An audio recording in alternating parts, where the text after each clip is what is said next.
You might want a specialized gaming phone, or you might want a phone that is not so gigantic, or you might want a budget phone. We'll explore all the best options, but first, let's start with these two. Now, between them, the Galaxy is the one that has the more versatile camera system, with 2 zoom lenses at 3x zoom and 10x zoom, which give you incredibly clear photos and videos that you just cannot get on the iPhone. And it also has a 120Hz fast refresh rate screen for super smooth scrolling that I really love and that you don't quite get on the iPhone. The Galaxy also runs on Android, which is the more open ecosystem that allows you to customize your phone any way you like. And you have a fingerprint scanner instead of face recognition, which comes in handy for those mask-wearing times that we live in. I also personally love that the Galaxy charges a bit faster in just about an hour, while the iPhone takes nearly 2 hours for a full charge. By the way, there is no charger in the box with these two, that's the latest trend, and you have to spend $20 or $30 separately to get one. The iPhone, while lacking a bit in the cool features department and the camera zoom tricks, runs the very dependable and familiar iOS and has the faster processor that beats the Galaxy in benchmarks. And it is more future-proof. The iOS software also feels a bit more refined and prettier.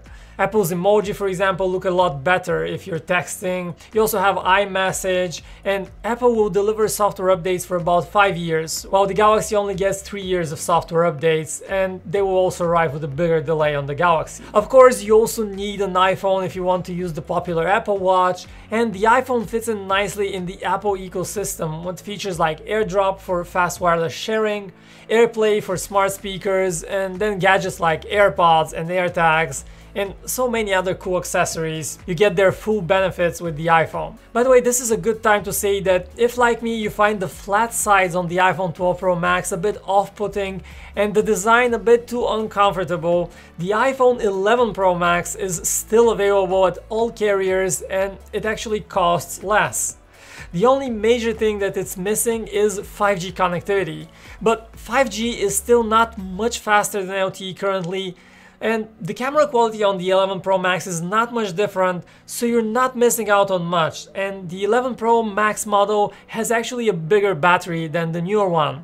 And speaking of options, you also have the newest OnePlus 9 Pro, which is another Android phone to consider, except for the Galaxy. OnePlus has put the Hasselblad camera maker name on its camera system, but we found that the camera is still a tiny bit behind Galaxy phones and iPhones. However, the OnePlus 9 Pro actually felt zippier than the Galaxy. It has double the storage at a slightly lower price, and it has some superpowers like a charger in the box and a full charge in half an hour, which is just insane and a really good extra. At $1,070, it's a good alternative, especially if you don't like Samsung's interface or if you just want a different phone with a super clean interface. By the way, I personally find the price on the 9 Pro a bit too high, but instead I would recommend you check out the OnePlus 8 Pro, last year's model, which still has a 120Hz screen, still has an excellent camera, and only offers slightly less insane but still super fast charging speeds,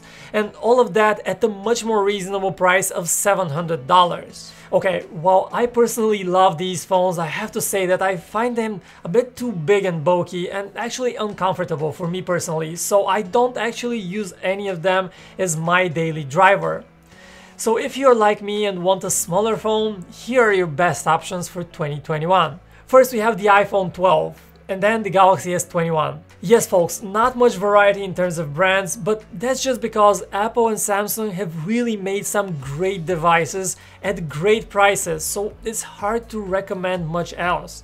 The same as before applies here. Get the iPhone 12, the smaller model, if you value the industry-leading speeds of Apple processors. This phone is really fast.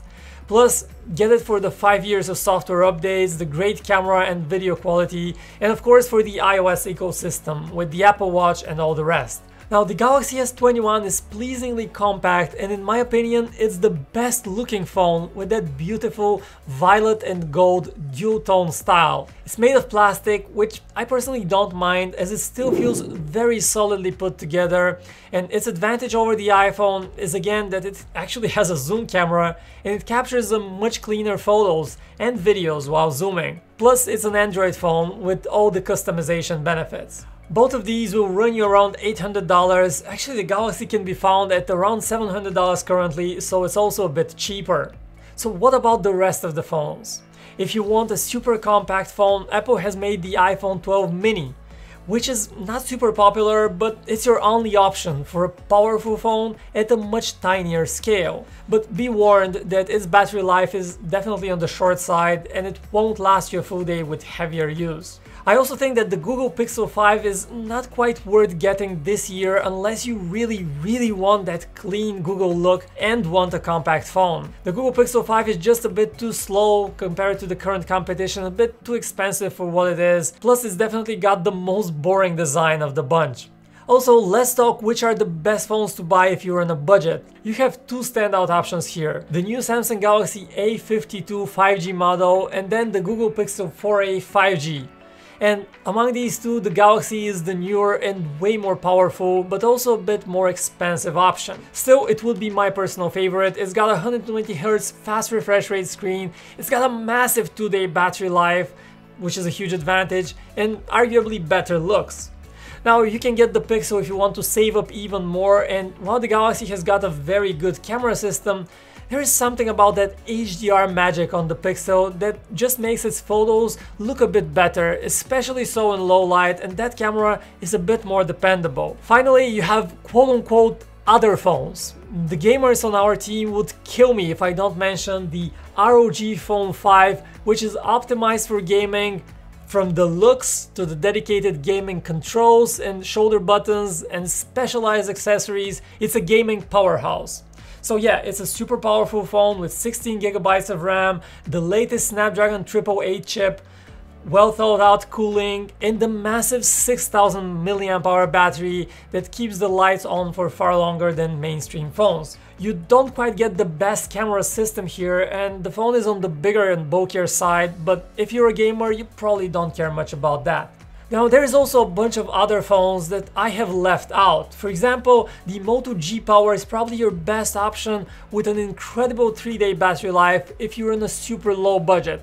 We're talking less than $250. And then there are other phone brands like Xiaomi that is making some excellent phones at different price ranges, but they're not available in the US and we won't cover them in this video. I also cannot honestly recommend a foldable phone right now in 2021. The Galaxy Z Fold 2 is the big name in this space and your best option, but it's also a bit outdated currently, especially compared to the Galaxy S21 Ultra. Plus, it's a gigantic phone that weighs a ton and costs you nearly $2,000. So if you really want a foldable phone, it seems like waiting a bit to see the newer devices launch a bit later in the year is the smarter move. So let's call it a day at this. I hope that's been useful, and if it was, subscribe to the channel to see more from us. By the way, I would be really curious to hear your reasons for picking the phone that you have picked in the comments. I'm Vic, this is PhoneArena, thanks for watching and see you around.